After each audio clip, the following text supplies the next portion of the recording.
Madam Chair, members of the commission, my name is Maya Batiste. Along with my partner Chip Glasgow, we're here representing the Sursum Corda Cooperative Association in connection with their PUD application, first stage PUD application for the redevelopment of the residential community known as Sursum Corda. That application also includes a rezoning of the property from R4 to C3C. The Sursum Corda Cooperative is comprised of 143 heads of households that live in the community. They are represented this evening by the president of the association, Mr. Lonnie Duran, who will give remarks this evening.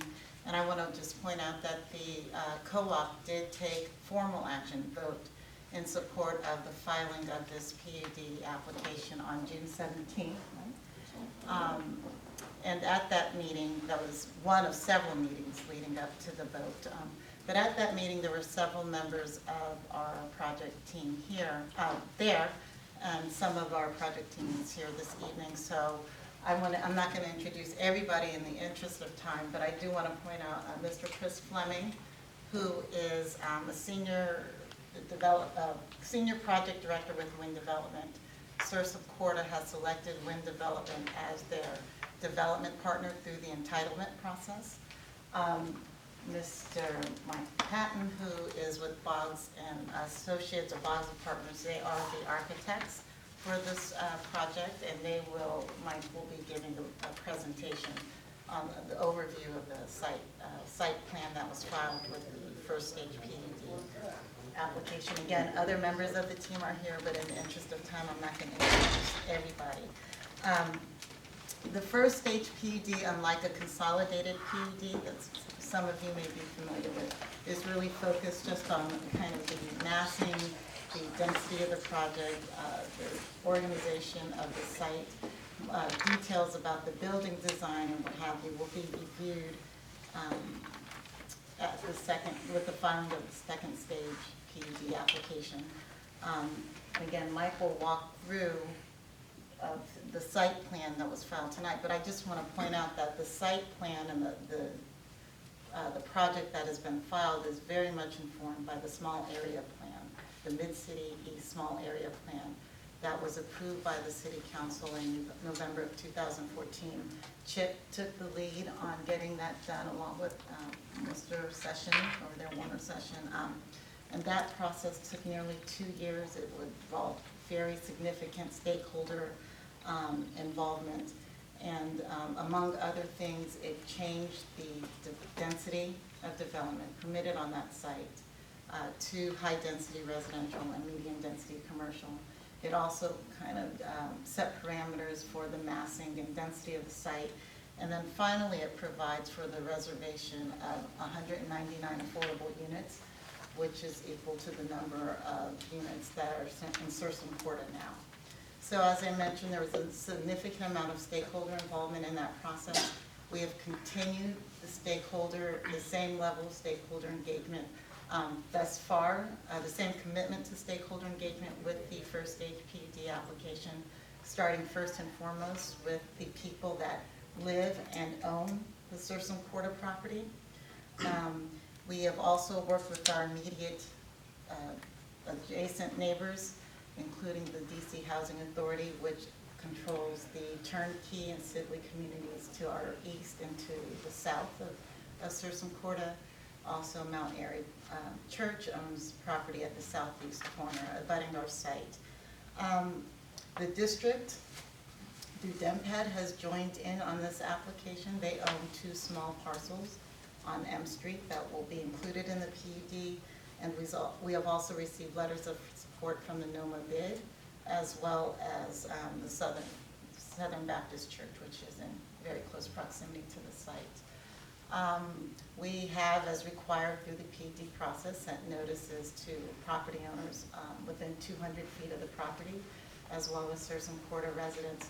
I knew when the notices were delivered because I received a ton of calls within like an hour span.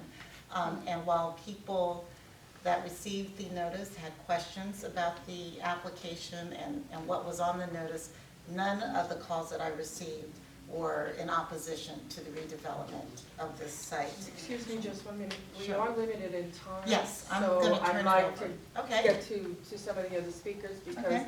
the library will throw us out in about 10, 15 minutes. Okay, so, all right, with that, I'll turn it over to First, I Mr. want to Durham. thank y'all for inviting us to do the presentation. As you know, back in '05, when they were starting the new communities, that was one of the things that they had Searcy Corner involved in with our brother Money in Northwest One. And during that time, it was to the point where a lot of people thought Searcy Quarter was public housing. That was one of the reasons why Searcy Quarter survived, that we are owners.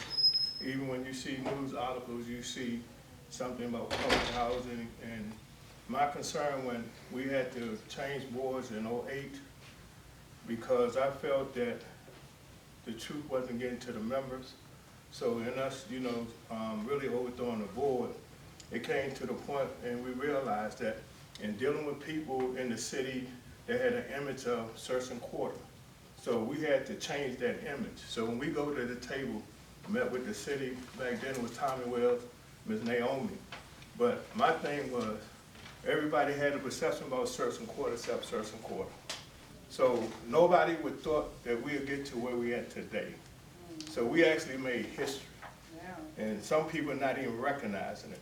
Because at the end of the day, and I know y'all been sitting there because back in '05, Chip and I and my two consultants, we came to y'all to try to get in the small area plan, the comprehensive. But y'all agreed to let us go through, but when we went to the city council, I think we hit a roadblock. But I'm saying that to say, we're at a point where new communities been in existence for 10 years, and ain't nowhere near somebody is at the place that we at. And I don't think nowhere near somebody's gonna put 200 affordable units in any development. The last one I know was down on K Street at 33K, and they had a hard time to get that because HUD had a restriction for them 200 units, and there ain't no developer want to deal with it. So my concern is for the families at Searcy Quarter. Everything around us has grown from Norma to Mount Vernon. So what we asking for is a plan to bring our members back. Families back. Families, members, Members and their families. where the members is the head of household and they has a family. Their family. So my responsibility is to bring the members and family. Okay. But number two, I'm here for you today to help us to complete this mission where we started 10 years ago. I can sit up here and tell you the history of Searcy Quarter, but this is a new book we write. That old stuff is old. So when people read that in the paper, people already know the history. But the history we want to do now is change the dynamics of people's lives. And I can't say it but so many ways because, as you know, we're low income families. Some are moderate and medium. So we have a challenge, especially dealing with, 200 affordable. So our thing now is to present a plan to you that can compensate the difference on that income. We're not asking the city for nothing yet. Never say we won't. But right now, we have something planned with the amount of units we building can compensate for that affordable piece where the gap is at. Thank you. Before Mike starts, I'm going to just pass out because he's going to walk through some of these improvements. There are a number, it's part of the PUD process. We have to offer a benefits and amenities package. And he's going to walk through, this is a list of the benefits and amenities that we are proffering. And Mike will walk through them when he gives his presentation. May I ask a question since we're limited? This is all about language and very specific.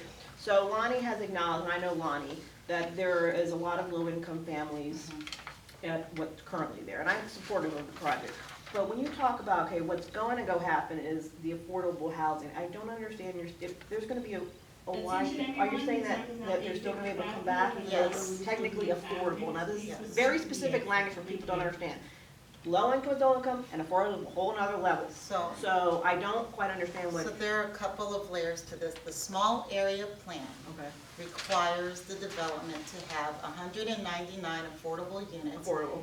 that are in blended, have do not exceed 60% AMI.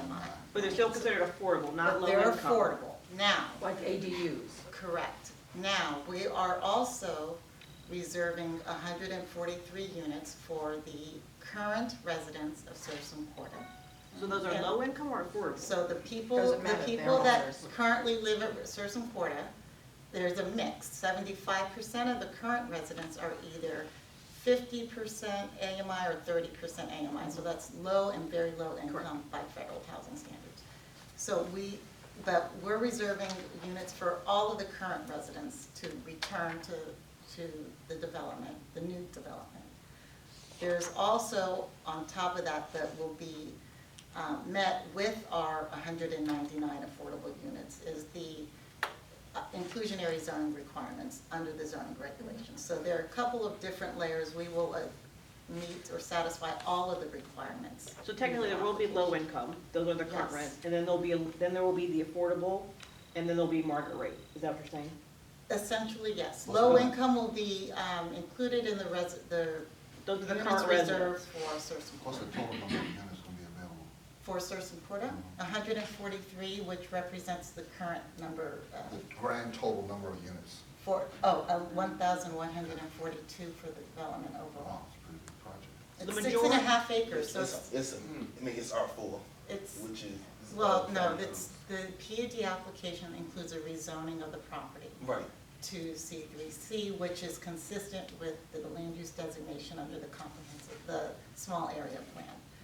But it is 6.5 acres, so when Mike walks through, you'll I'm actually. afraid we have about 4 minutes. Okay.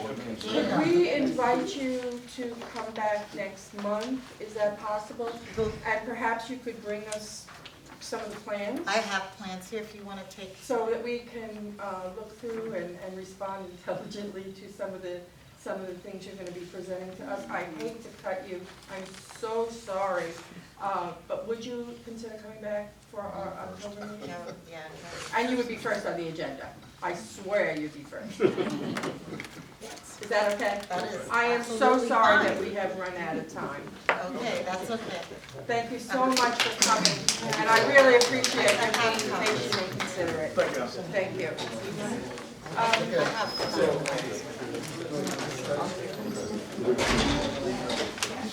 I need for treasurer to do his report so we can, Yes, currently in our checking account, we have $60,683.55 in all outstanding checks in the account at this point. I move that ANC 6E pay Rochelle Nigro the amount of $521.35 for the July news bill. We pay Rochelle Nigro the amount of $520 for the September newsletter. And we pay Karen Yeagley the sum of $125 for the preparation of our September meeting minutes. Also, separately, Rochelle, you're using FedEx Kingo, and they charge so much more than what we, and they don't charge the same rate every month. Every month is a different amount. and Depends it's a- if there's like a coupon or not, I've talked about that. Oh, Do okay, we have but more? even with the coupon, Alex, when he did it, it was $400. So he paid $100 or $120 less than you've been We paying. have more newsletters than last And time. also, well, when Marge did it in March, she paid $337. That was in June, I'm sorry. That was a special deal. I with have Mark. asked them to come up with a plan and a deal for us. I just haven't. Who is that? That is UPS over on Yeah, I West mean, Avenue. And I called them too. I think we gotta stop. Excuse me, ladies and gentlemen, the library is Well, now here's the deal. closed. It's Thank 9 you. o'clock. Are you saying that we don't have Thank enough you money? for the action. So I second the Oh, motion. Okay. Let's pay her and we'll try to negotiate a contract. Here's the deal, we're not open at 7, I don't close at 11, I'm not doing it. We've got a motion on the table, Madam Chair, and properly moved and seconded. I'm sorry, Alex, what did you say? We have a motion to approve the expenditures that we properly moved and seconded. All in favor? Aye. Everybody's in favor, okay. There'll be no news. Naomi, I'm sorry everybody's gone out. Did you have anything? Okay. Do it. Okay. Good to see you. Oh, so good to see you. Oh, wait. Oh, good to see you. Lasagna? I don't have lasagna. I don't think we did. Sorry, couldn't be at the meeting last night. Let me take one of these. They got enough. No, they don't. Mark. How are you? We don't have, we had that long time. Hi, how are you? I'll get one. No, go ahead, Evan. Okay, You take one, I don't need to take one, I got it. okay, all right. Okay, I can't ask you to chit chat here, you must leave the library, thank you so much.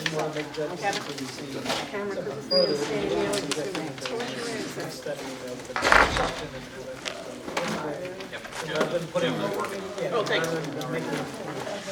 2 minutes statement. You get a copy of this? I did.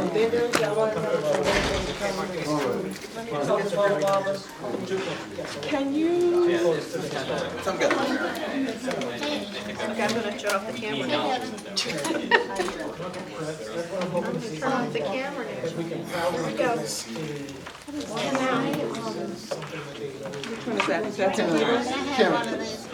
Thank you. So I should go tomorrow. Baby Donna, give it. Yes. Every time. Do you want one of these? Someone else does it. I already have this one. Oktoberfest coming up. Charles is gonna be over at, Susan Quarter, Charles is gonna be in the parade. Did you get, does anybody else want to source and quarter? Why should we just? Here, take this. Well, we have to get out of this building. You want to take that? This one I got to pay, right? That you already have it. Pretty sure. That's like $1,500 a year.